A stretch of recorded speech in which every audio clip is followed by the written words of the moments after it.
Hi, my name is Mackenzie, and fun fact about me, I am emotionally unstable.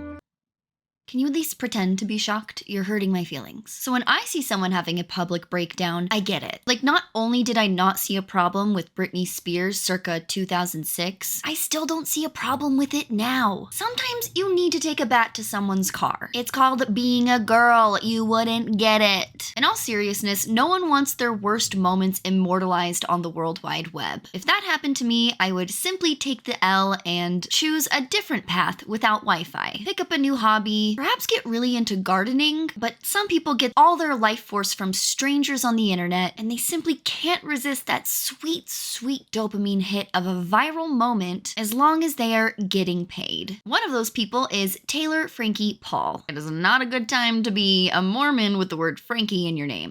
But like Ruby Frankie, Taylor has also had her run-in with the law, cosplays being Mormon, and is an aspiring mommy vlogger. She is a self-proclaimed Utah Mormon mom with over 4 million followers on TikTok, most of which I'm assuming are waiting for the next train wreck while the previous one's embers are still being put out. I said this in my last video when I briefly mentioned her, and I'll say it again. Taylor has no shame. When I tell you that she rarely deletes things from her TikTok page, I'm not kidding. I was able to find so much of this content from years ago still public on her profile. So let's start from the beginning of her notoriety, starting with simply being annoying to full-on child abuse allegations. Taylor Frankie Paul first started going viral when she posted videos that she felt were obvious lies, but when she realized people believed her, she decided to play along. These include classics such as telling people she was 50 when she was really 27, saying that her two friends were actually her daughters and they were pregnant with her grandchildren, pretending that her and her husband at the time were related, and faking that her house was haunted. While these pranks may have been playful jokes and harmless to most people, it was still obnoxious because she made the same jokes over and over and over again, and people would fight in the comments about whether or not they were real. She knew people would find this annoying, and that would only add to engagement that fueled her troll-shaped fire. And Taylor has admitted out loud to something that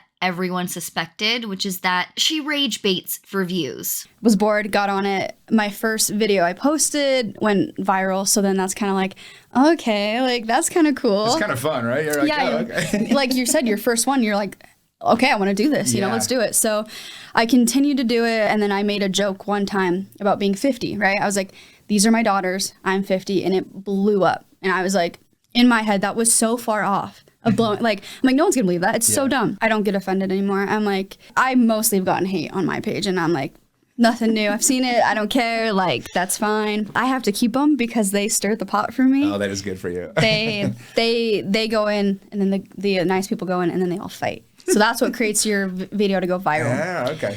So unfortunately, if it really, really bugs me or it's like inappropriate with kids, I'll definitely delete and block. But other than that, I'm like, please. That's my goal on pretty much every video, is to get some type of stir up from someone. You got to play a little dumb so you get kind of destroyed. And that's why you have to have that thick skin, because you're like, okay, I know I'm going to get hate for this, but we're doing it. So she's a troll for the money. Like Trisha Paytas via 2010s. Make it Utah. It just feels like something a teenager would do on the internet for attention and not a full-grown woman with kids. But the viral TikTok that got my attention was one from April of 2022. The infamous priesthood twerking video, and god damn it, I fell for her trap so hard. It made me angry, and I watched all the stitches to her video, and I watched a bunch of her other content because I was like, who is this bitch? You got me, Taylor. Congrats. You made me upset, and that just made you more money, and I kind of have to respect it a little. Because why did that work for her so many times? And people kept falling for it. And yes, I understand the irony of me making an entire YouTube video about her, but this is what she wants, so really it's a win-win for both of us. Here's the TikTok that I am talking about without the original music due to copyright, but you'll get the gist of it. And I added my favorite stitch at the end.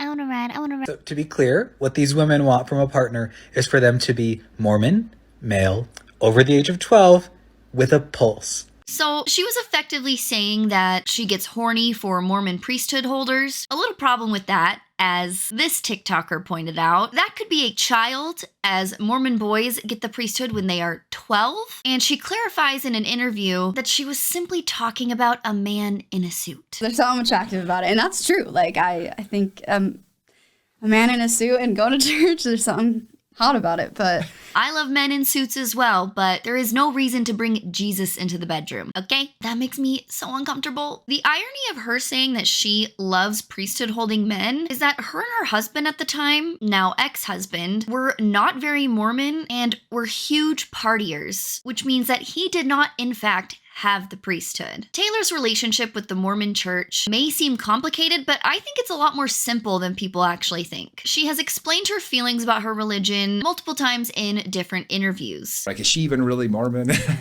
I am. I'm obviously not the most, I don't follow the rules, but I guess even Mormon or not, I would want some type of church. I don't know, helps my soul. It makes me feel good. And the Mormon church, actually, there's some things I obviously question and don't agree with. But overall, it's the like foundation of it, love, family, service, and when I go, I feel good. If I didn't, I wouldn't go. And so that's why I've stuck with it. But do I follow the rules? Obviously not. We're going sporadically. Like holidays, Mother's Day. Jeez, I can't talk. And like just like random times here and there. Yeah. So we're pretty like not active. Like I've always considered myself LDS, just don't follow the rules. Are you still active in the Mormon church? Yeah. Oh, I don't go like all the time. So like yes and no. And I think we all know that I don't follow the rules of it. And I was like kind of telling you this earlier, but I just like to go to church and feel good. Yeah. Go, feel good and leave. And I don't agree with everything, you know, and people are like, why don't you just go to another church? And it's like, well, this is where I feel comfortable. I enjoy going. Yeah. So it's like, why would I have to change because if someone else thinks I have to? Like, sure. No, but even if I didn't, even if I wasn't part of the LDS church, I think I'd be part of some church. And just, you, like, going.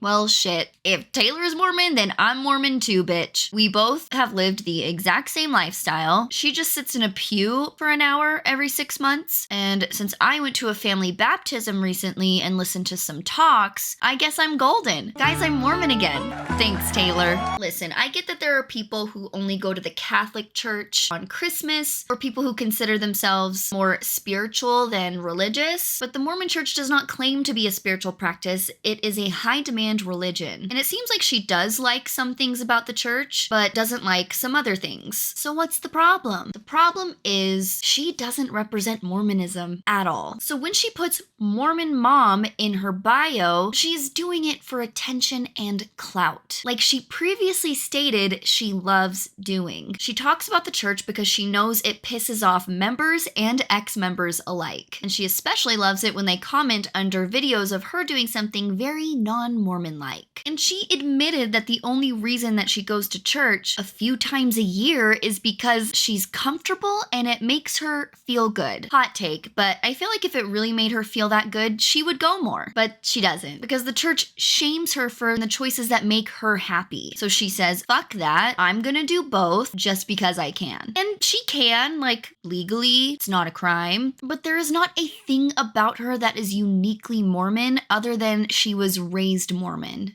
As it was,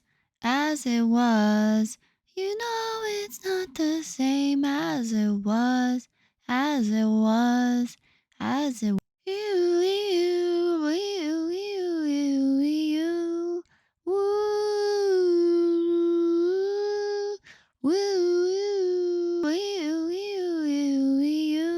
Nobody's perfect in any religion, and to me, church is, I talked about this yesterday, church is not for the perfect, it's for the sinners. It's true. It's for all of us to go and, try, even when you mess up. And for me, I feel like I'm the same as you. I don't look at it as like a religion. I look at it as spiritual. If this makes me feel good, I'm going to do it. Yeah. And I don't go to church to impress all of you and to go by your rules. Right. And a lot of the LDS members are doing the things I'm doing. They're just not talking about it. Doors. Yeah, it's all very closeted. And so it's very secret. And I think we've learned that, right? I'm the only one that's actually being out loud about what I've done. And so like everyone else is like, I would never. And it's just like, there's a lot of people that do drink that are LDS. They do wear immodest clothing, or this and that. They just don't talk about it. The thing about the whole the church is for sinners, not for saints thing is you have to believe that what you're actually doing is a sin. And she doesn't believe that. And for the record, neither do I. And you can't struggle with something that you don't actually believe is wrong to do. Taylor is boasting about being what some people call a Jack Mormon or an inactive Mormon. And she's doing this to get a rise out of people because she doesn't actually feel ashamed of it, which is a crucial element of the whole sinning and repenting process. The only thing she has seemed to truly recognize as an issue is her drinking, which leads us to the #MomTok,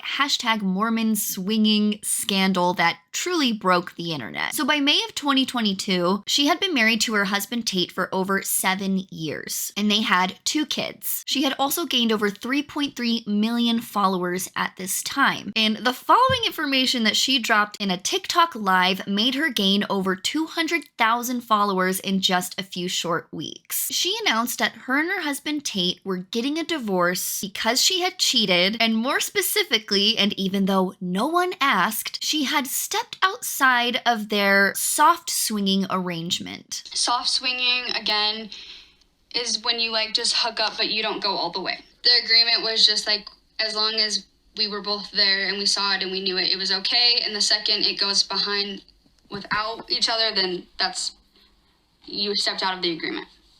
And I did that. This is the first day I've been able to actually like really talk about it, I guess, and I really don't want to talk about it after this live. The lie detector determined that was a lie. I just want to let it go. I've messed up, other people have messed up, and that's that. No, guys, some majority of MomTok is not involved, just to clear that up. I'm just going to keep a lot of it to myself, and if everyone wants to hate me, that's fine, I will take it. I already told you that people are going to come out and deny it, and that's fine. But obviously this was not a one-man job. This wasn't 2-man. This was a group of people. This with our friends has been going on for about 1.5 years. For Tate and I think it's best that we separate and divorce and kind of find ourselves and find what makes us happy. So her and her husband were soft swinging, something they describe as making out with their friends in front of each other, but then she went behind his back and slept with someone and lied about it. So when the rumors came out that she cheated, she was like, oh, you're gonna blow up my spot? I'm blowing up all your spots, bitches. Go ahead. Let's light this candle, huh? I mean, sure, I'll lose everything, but then I'll have nothing to lose. It was petty, and I get it, but it was only rumors and speculation of what was going on with her and her marriage. Her friends were not sitting there and making TikToks about it, being like, oh my god, Taylor Frankie cheated on her husband. Can you believe that? Like, none of her friends were going public with this, but she was angry that she was the only one getting heat when she claims in this live stream that there were a total of 3 couples getting a divorce. And she kept saying the phrase mom talk over and over again, which implicated any woman she had ever done a TikTok with. So now dozens of innocent women who just wanted to do a fun dance video with Taylor now had to make videos stating that they were not swingers. Taylor created a PR mess. Taylor was like, oh, I'm not gonna say who these friends were. You guys could probably guess though. And she knew exactly what she was doing. She gave the internet just enough information, and Reddit threads were quickly made where you could find every single character involved in this Mormon swingers club. We're talking names, pictures, timeline, and since most of these people don't seem to be public figures and I don't care enough, I'm not going to be talking about them. You can find them if you search Reddit. But her pointing at fingers at everyone else saying, well, they were swinging too, it doesn't excuse her bad behavior. In that TikTok live clip, she says, quote, this wasn't just a one-man job, it was a group effort. Baby girl, the entire group was not being disloyal to your husband. You were being disloyal to your husband. You were the one married to him. Exposing other people's relationships was very evil of her to do, in my opinion, because not all of them like to profit off of their dirty laundry the way she does. Not everything needs to be on the internet, and putting people's private lives on blast is not okay. The funniest part of this whole thing is her saying she didn't want to talk about it when she literally has not shut up about it since then. We're talking interview after interview after interview. This girl soaks up attention like a kitten in a sunbeam. But then you're intimate with these people, so then feelings start to get involved, and then if you have any sort of feelings involved and you're being intimate, because I'm having really I'm still healing. I can't like forgive myself, and I'm like, I think I feel so much pain for Tate. And So we're all intimate with each other. We're all intimate with each other's spouse. When you're being intimate with a whole bunch of people, feelings to be caught. If my ex went on a podcast circuit and was profiting off of cheating on me years after it happened, that would be my villain origin story. But her ex-husband Tate has kept it so low-key since then. He's in a new relationship, he has a baby, and he seems happy and content to not be sharing every facet of his life online. But Taylor's always talking about how guilty she feels about the pain that she put her ex through. Girl, then shut up about it. You obviously don't feel bad when you are rubbing dirt in the wound every time you talk about it. But she loves talking about herself, good or bad. If the subject is Taylor Frankie Paul, consider her a down-ass bitch. And despite all of that, it's still not the worst thing she's ever done. Oh no. Not even close. So during and after her divorce, she continues to make TikToks about the situation, just twisting that knife and milking the controversy for all it's worth. And to her credit, she did admit to not doing well mentally during this time, which was obvious to anyone with eyeballs. She struggled with not having her kids all of the time and being alone and adjusting to be a single divorced parent. And how does Taylor deal with the pain? She makes TikToks about it. This video of hers went viral because, well, I'll let you watch it. Overlook it, let me dive in it. Pull up to the side, let me slide. I waste your time. I waste my time. I waste your time. But it's alright. It's alright. It's alright. It's that tongue in the beginning for me. Am I doing it? Only she could figure out a way to sexualize a child custody arrangement. And TikTok is what it is today because of videos like this, but she also could have just answered the damn question. Maybe I should start doing that in my videos.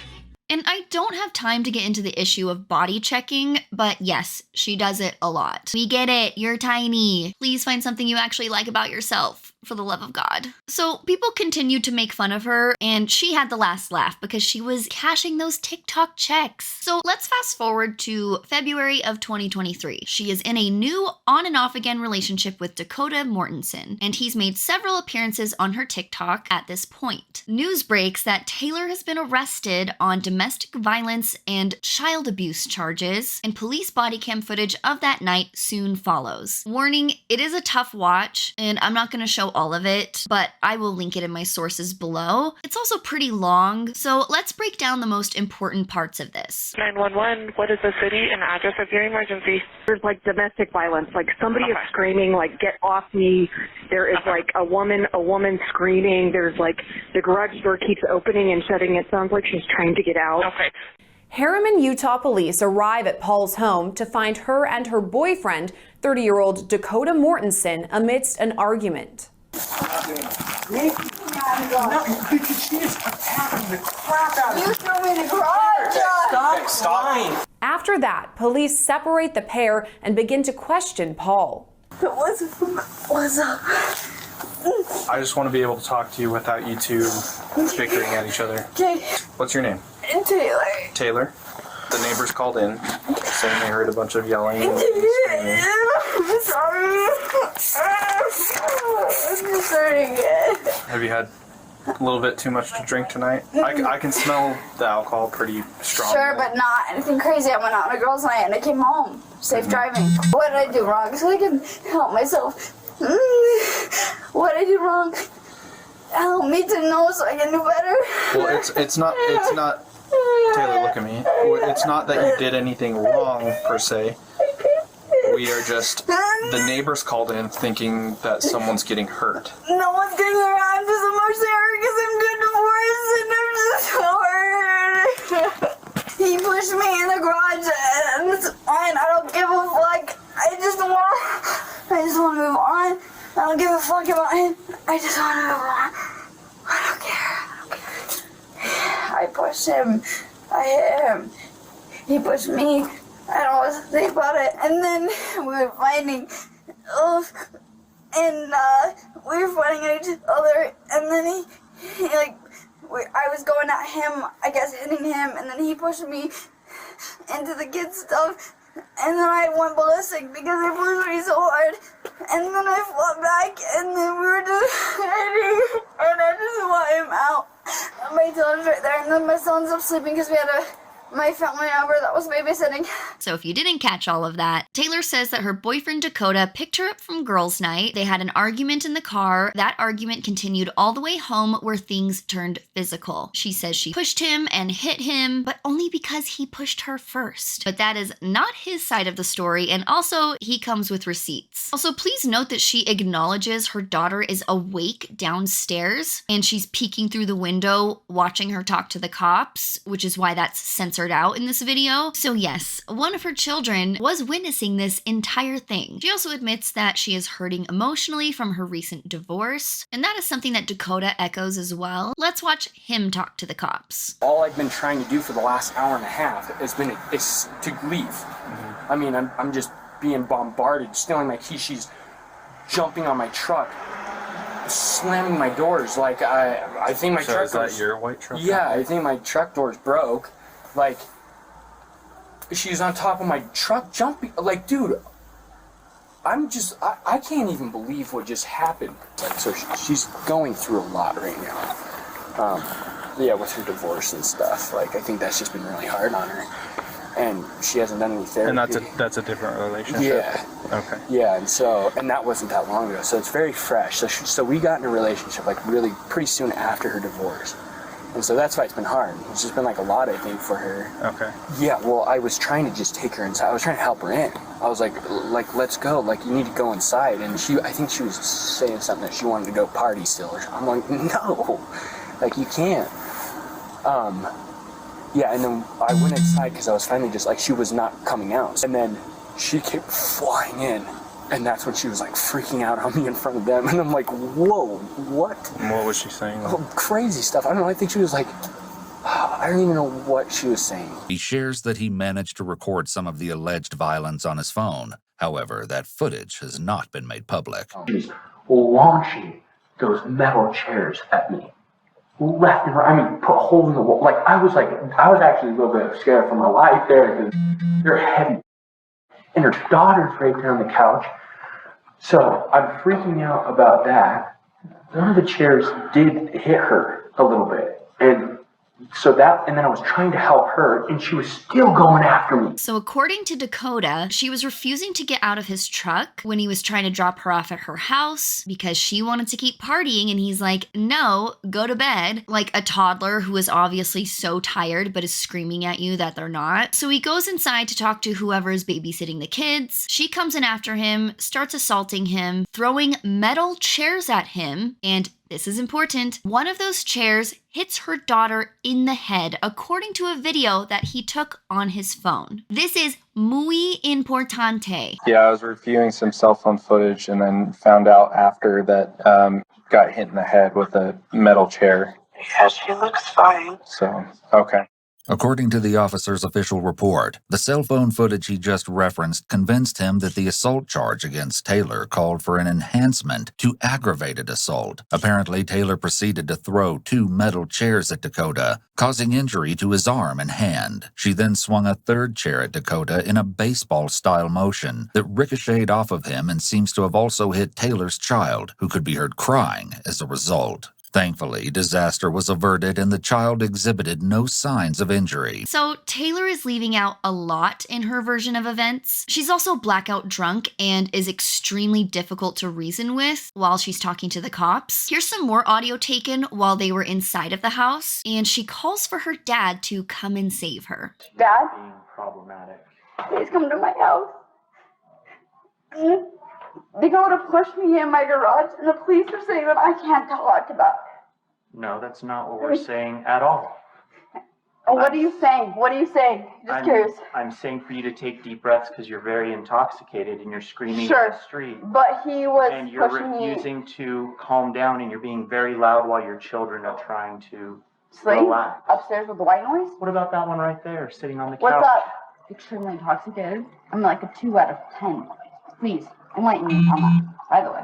My job is to help you calm down I'm, because you're extremely agitated. but I'm extremely calm, by the way. Now you are, because we're working with you, whereas before Because you I were just curled got up hydrated. in the fetal position on the ground. So Because I was hurting emotionally. continue to calm With my down. dad about to get here, by the way. So he can witness this. That's fine. We just need to have everybody just stop running around. Okay, go for it, Everybody stop officer. being problematic. That has no empathy for me, by the way, with a man pushing me in the garage. I absolutely do have empathy with you. What but I'm empathy allowing. do you have? I'm allowing. He just pushed me to the garage. My dad is coming, by the way, and he's gonna kick your ass, by the way. And also, I'm a girl, by the way. Girls can't throw metal chairs. It's science, by the way. But the officers are not buying her manipulation tactics, and after speaking with Dakota, seeing all the evidence, reviewing the cell phone footage, they have a pretty clear idea of what happened and who the aggressor was. And she is flabbergasted when she gets arrested. He pushed me into it. I reacted, sure. I threw it at him. At this time, you're going to be placed under arrest Why? for DV, for domestic violence. Okay? So before I talk to you more about it, I need you to turn around and place your hands behind your back. So is he not at all? Not tonight, no. I'm confused. So he pushed me and I'm under arrest? Why? Because when he sees this, he's not going to agree to it.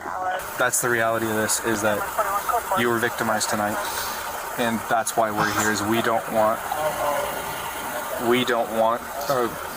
further violence. Yeah.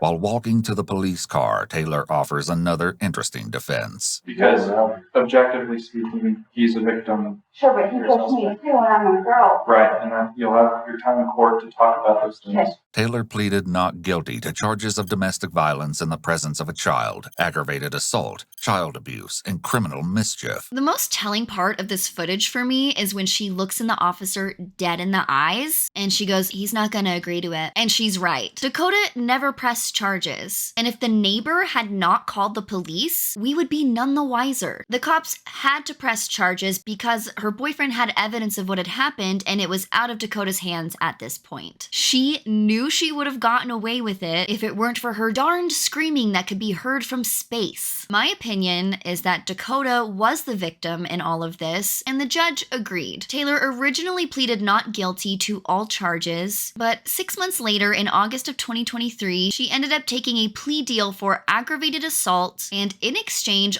all of the other charges, including child abuse, were dropped with prejudice, meaning she can never be tried for those charges on that specific incident ever again. And to say that she is downplaying that night on social media is an understatement, as now she is making the podcast rounds, continuing to play the victim, talk about how much pain she was in, and rewriting history about what actually happened that night. And if you think Dakota is an enabler, wait till you meet her mother. Tell us a little bit about like the drama that went down in February, where you're breaking social media all over the internet again from your divorce.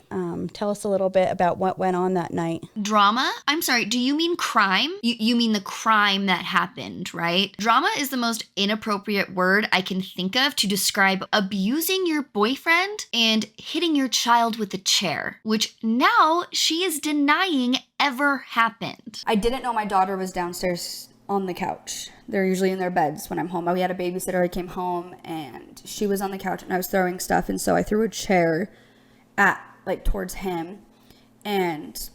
At Dakota? Yeah. Okay. And so I was charged with child abuse because it could have hurt her. And so in the state of Utah, I don't know other states if they have it, but it's called reckless child abuse, meaning if you throw something and it possibly did hit your kid or it hit your kid, that's called reckless child abuse. All of those charges were dropped, but I got so many because my son was upstairs. It still counts because he was in the house as a charge. But it didn't hit your daughter? No. So, yeah, I got charged with child abuse because it's called reckless child abuse. So you can throw something and accidentally, if you accidentally hurt your child, it is considered child abuse. I know a lot of people think that the chair actually hit Indy, which it did not. and a lot of false information was going around social media, and I know that had to have been tough on you and everybody that you're around. If you've been following me for a long time, you know what type of person I am. I'm not violent, for one. I'm not a child abuser. Like, it's just... You are the best mom.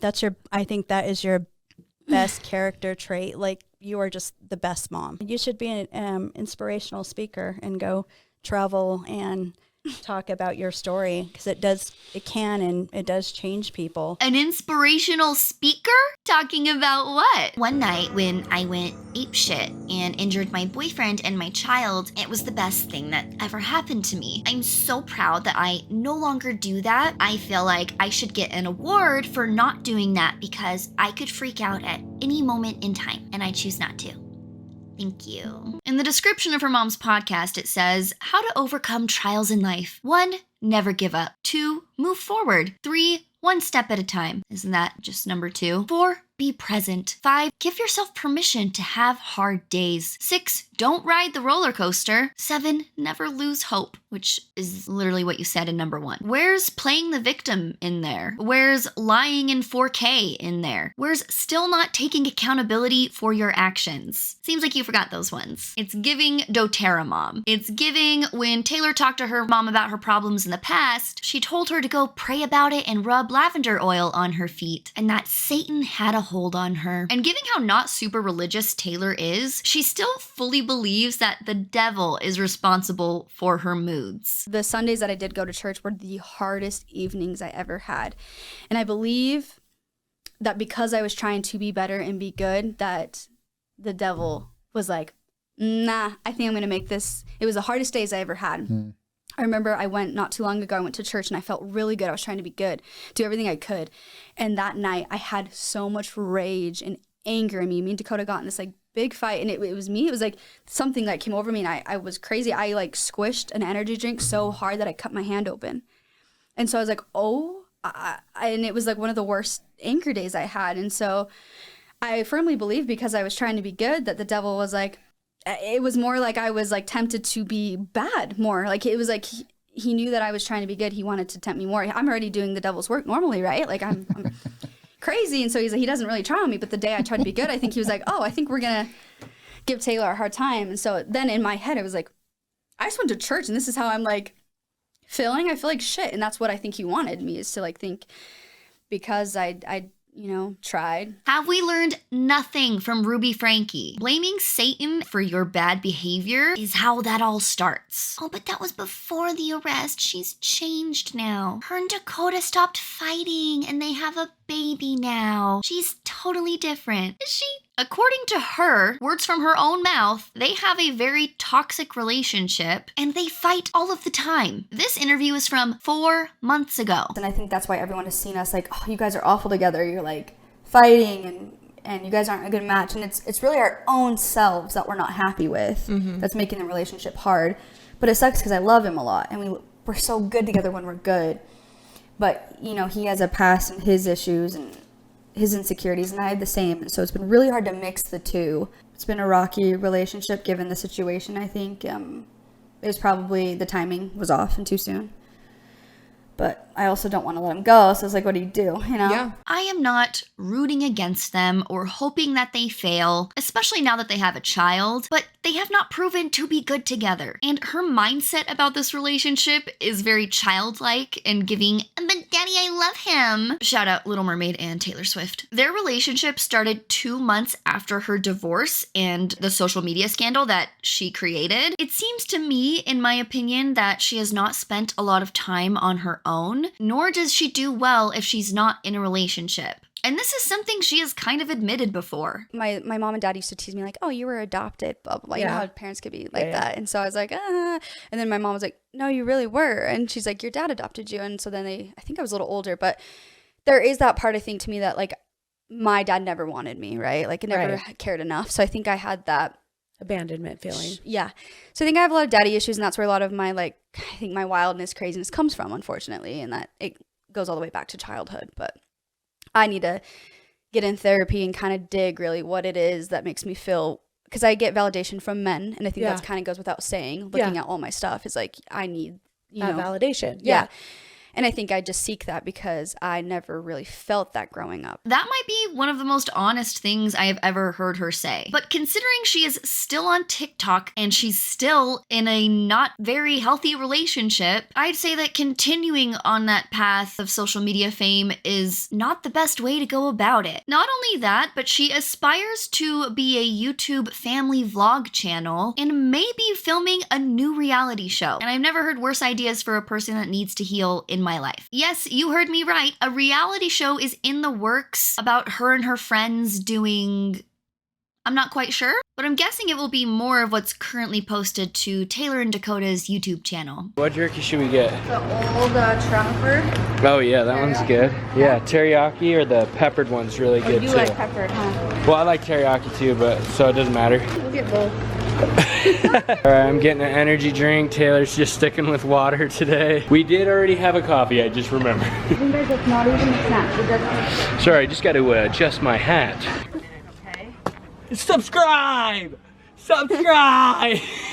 Riveting stuff. To me, this isn't just another annoying fake influencer. This is someone who's extremely volatile, addicted to internet fame, and makes really poor decisions that affects her children negatively. I have never wanted someone to go live a quiet life in the countryside more than I have for Taylor. And not just so that my For You page will be cleansed, but so that she can actually have a chance at a healthy, normal life. But as long as she continues uploading, I'm not holding my breath. It's like watching an episode of Teen Mom. You're always hoping they make the right choices, but it's just a giant disaster every single time. And you can't look away, especially since every time something terrible happens, she has this little "I'm baby" attitude, even if she caused whatever's going on at the time. Taylor does say that she's been sober ever since her arrest, mostly because she has to be for her probation, but she says it also has been her choice not to drink and that she enjoys being sober. Guys, I am 1 year sober today. Let's talk about it. I don't know why, but that is so weird for me to say. Last year on this day was like the worst day of my life. As I'm sure a lot of you may already know, I ended up in jail that night. As awful and as embarrassing as that was, it has brought me where I am today. That was for sure my rock bottom wake up call moment. It had like forced me to get the help that I should have already been getting. I immediately got in classes, therapy, and went fully sober. And some will probably say, well, you didn't have a choice, and you always have a choice. I was going cold turkey sober hard. It was not. I think because I had messed up so bad, it wasn't even a consideration or a thought in my mind. And yes, half of it I was not pregnant, and half of it I've been pregnant. And I can't say I will never have a craving or I haven't had cravings because duh, yeah, I have. I think from going from one lifestyle to another, that's completely normal for those cravings, thoughts, and feelings. But it's just not worth it. I've just learned it doesn't work for me. I resort to that when I'm in pain or struggling, and it's just not the answer. Clearly.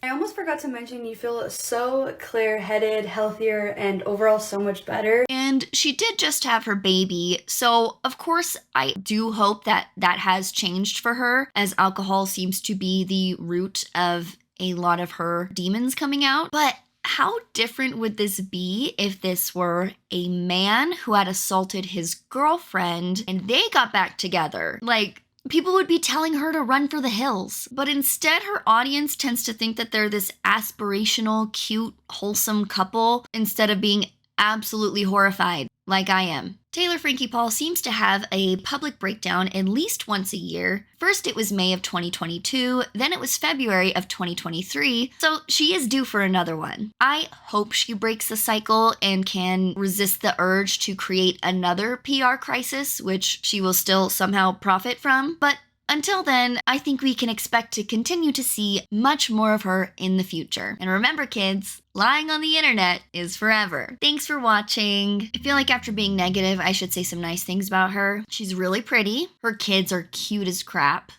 She has good hair. Yep, that's about it. Say goodbye to Trixie and Rexy, or else they'll haunt your dreams. Thanks for watching, and I will talk to you guys later. Bye.